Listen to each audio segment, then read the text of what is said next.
அவுதுல்லாஹி ஷைத்தானிர் ரஜீம். பிஸ்மில்லாஹிர் ரஹ்மானிர் ரஹீம். அன்பார்ந்த நேயர்களே, பிலஸ்தீன் மீட்பு போர் 528வது நாளை எட்டியிருக்கிறது. தனி பாலஸ்தீனத்தை நோக்கி சில நல்ல தகவல்கள் வந்து கொண்டிருந்தது. எகிப்து நேற்று தனி பாலஸ்தீனை காசாவையும் வெஸ்ட் பேங்கையும் கொண்டு மையமாக கொண்டு அமைக்கலாம் என்று சொல்லியது. காசாவை எப்படி ஹமாஸ் வெற்றி கொண்டதோ அதே போல வெஸ்ட் பேங்கை அல் குட்ஸ் வெற்றி பெற்று வருகிறது என்பதை அடிப்படையாக கொண்டு அந்த அறிவிப்பு செய்யப்பட்டது. இதனிடையே இஸ்ரேலில் மிகப்பெரியதொரு குழப்பம் என்னவென்று சொன்னால், நேற்று நான் சொன்னது போல அந்த ரோனன் பார் என்ற சின்பத்து தலைவரை டிஸ்மிஸ் பண்ணதை அவர் அந்த டிஸ்மிஸில் ஏற்றுக்கிடாமல் உச்சநீதிமன்றத்திற்கு சென்றார். உச்ச நீதிமன்றம் அதை தடை செய்வதாக, டிஸ்மிஸல் செல்லாது என சொல்வதாக இருக்கிறது. அதே நேரத்தில் இஸ்ரேலில் உள்ள எதிர்க்கட்சிகள் எல்லாம் சேர்ந்து அவர்கள் ஒரு மனுவை நாம் சுப்ரீம் கோர்ட்டில் நம்ம சார்பாகவும் போடுவோம் என்று சொன்னார்கள். அந்த அடிப்படையில் டெல் அவீவ் பல்கலைக்கழகம் இன்று காலை 2 மணி நேரம் பல்கலைக்கழகத்தை மூடி ஒரு ஸ்ட்ரைக் பண்ணுவோம் அப்படின்னு சொல்லியிருந்து, அதே மாதிரி எதிர்க்கட்சிகளும் ஒன்றாய் கூடி இஸ்ரேலில் ஒரு வேலை நிறுத்தத்தை கொண்டு வருவோம் என அறிவித்திருந்தன. சின்பத்து தலைவரை கூப்பிட்டு நீ ரிசைன் பண்ணிட்டு போனால் முடியாதுடான்டான். முடியாது, நான் கோர்ட்டுக்கு போவேன், கோர்ட்டு தடுக்கலைன்னா பாரு என்ன நடக்குன்னு. இதனிடையே நேற்று நெத்தன்யாஹுவினுடைய கான்வாயின்னு சொல்லக்கூடிய பரிவாரம் வெளியே வரும்போது இந்த கேப்டிவ்ஸுடைய பெற்றோர்கள் எல்லாம் சேர்ந்து அதை தாக்கி இருக்கிறார்கள். இதுவரைக்கும் அவர்கள் கோஷங்கள் தான் போட்டு கொண்டிருந்தார்கள், அதை தாக்கி இருக்கிறார்கள்.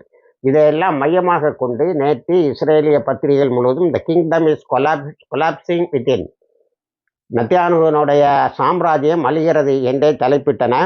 இனி நெத்தன்யாஹு ஒரு நிமிடம் கூட இருக்கக்கூடாது என்று செய்திகள் எல்லாம் வந்து கொண்டு இருந்தது. லிபர்மேன் ஒரு ஆட்சி கவிப்பை நாம் நிச்சயமாக செய்ய வேண்டும் என்று சொல்லி கொண்டிருந்தார். அதே நேரத்தில் ஜெருசலம் சிட்டி கோர்ட்டு நெத்தன்யாஹு ஒரு 10 நிமிஷம் டைம் டிலே பண்ணிக்கிட்டேன்னு சொன்னதை கூட ஏற்றுக்கல, நீ உன்னுடைய வாக்குமூலத்தை கொடுத்து விட்டு செல்ல வேண்டும் என்று உறுதியாக இருந்து விட்டது. இப்போ எல்லாத்தையும் ஒன்றா சரி கட்டதுக்கு காசா மீது இன்று காலையில் தாக்குதலை தொடங்கிவிட்டார். இதுவரைக்கும் 244 பெண்களும் குழந்தைகளும் கொலை செய்யப்பட்டிருக்கிறார்கள், சிறுவர்களும் கொலை செய்யப்பட்டிருக்கிறார்கள். கான்யூனிஸ், ரப்பா போன்ற இடங்களில் தொடர்ந்து தாக்குதல் நடந்து கொண்டு இருக்கிறது.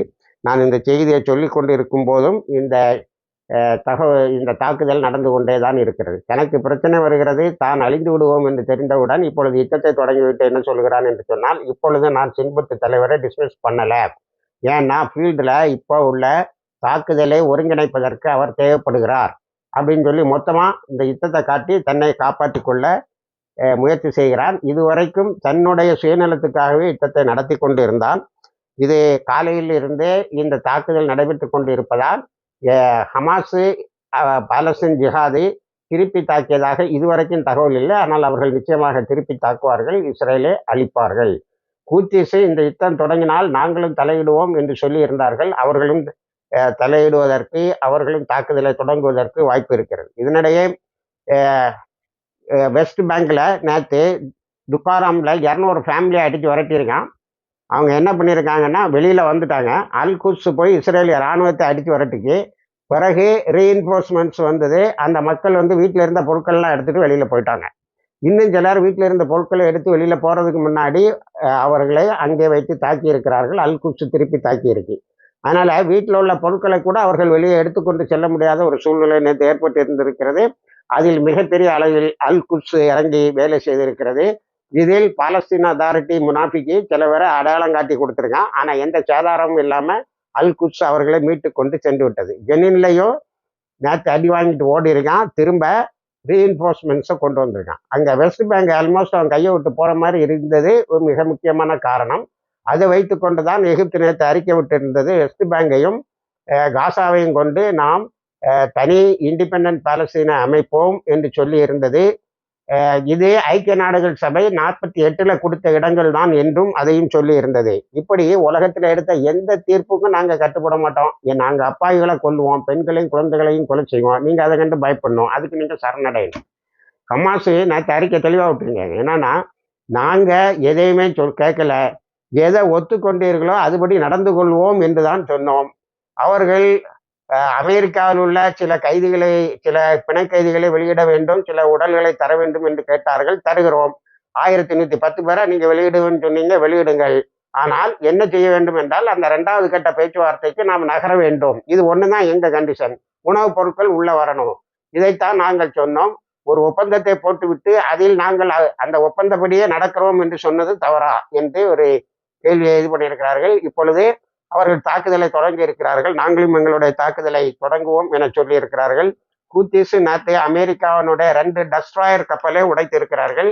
அமெரிக்கா கொஞ்சம் திணறவே இருக்குது. அவங்களுடைய யமனுடைய சில ஃபேக்டரிஸில் தாக்குதல் நடத்தியிருக்காங்க. அதுக்கப்புறம் அமெரிக்கா பெரிய ஃபோர்ஸை அங்கே கொண்டு வந்து நிறுத்திட்டு ஆரம்ப காலத்தில், அதாவது நவம்பர் 19, 2023 முதலாக ரெட் சி பிளாக்கேடை கொண்டு வரும்போது இஸ்ரேலினுடைய கப்பல் ஒன்றை கைது செய்தது ஹூத்திஸ். அந்த கப்பல் மீது என்ன நினைத்ததோ தெரியவில்லை, திடீரென்று அமெரிக்கா தாக்குதல் நடத்தியிருக்கிறது. அமெரிக்க அதிகாரிகள் சொல்லியிருக்கிறார், அது மிஸ்ஃபயர் ஆயிட்டு, நாங்கள் எதிர்பார்க்காத இதில் நடந்துட்டுன்னு. ஆனால் அந்த கப்பலை அப்படியே அங்கிருந்து நகர்த்தி அதை காப்பாற்றி வைத்திருக்கிறார்கள் ஹூத்திஸ். அதை ஒரு நல்ல விலைக்கு விற்பாங்கன்னு நினைக்கிறேன். அடுத்தது அமெரிக்காவுடைய ஒப்புதலோடு தான் இந்த தாக்குதல் நடக்கிறது என்று ஒரு பம்மத்தை இஸ்ரேல் சொல்லுகிறது. அதில் அமெரிக்க பத்திரிகைகள் சில ட்ரம்ப் கிரீன் சிக்னல் கொடுத்தார் என்று ஒரு சில பத்திரிகைகள் அமெரிக்காவினுடைய ஒப்புதல் இல்லாமலே இந்த தாக்குதல் நடக்கிறது, அமெரிக்கா ஹமாஸோடு பேசிக்கொண்டுதான் இருக்க விரும்பியது என்று சொல்லியிருக்கிறார்கள். இதனிடையே நேற்று சனால 1,00,000 மக்கள் கூடி ஹூத்திஸுக்கு ஆதரவு தெரிவித்திருக்கிறார்கள். 24 மணி நேரத்தில் 2 தடவை யூஎஸ்எஸ் ட்ரூமனை தாக்கி இருக்கிறார்கள். அதில் இந்த ஏர்கிராப்ட் மேலே வச்சிருப்போம், அந்த ஏர்கிராப்ட்கள் மீது பெரிய அளவில் தாக்குதல் நடந்திருக்கிறது. அந்த ஏர்கிராப்ட் பாதையும் சில உடைந்திருக்கிறது.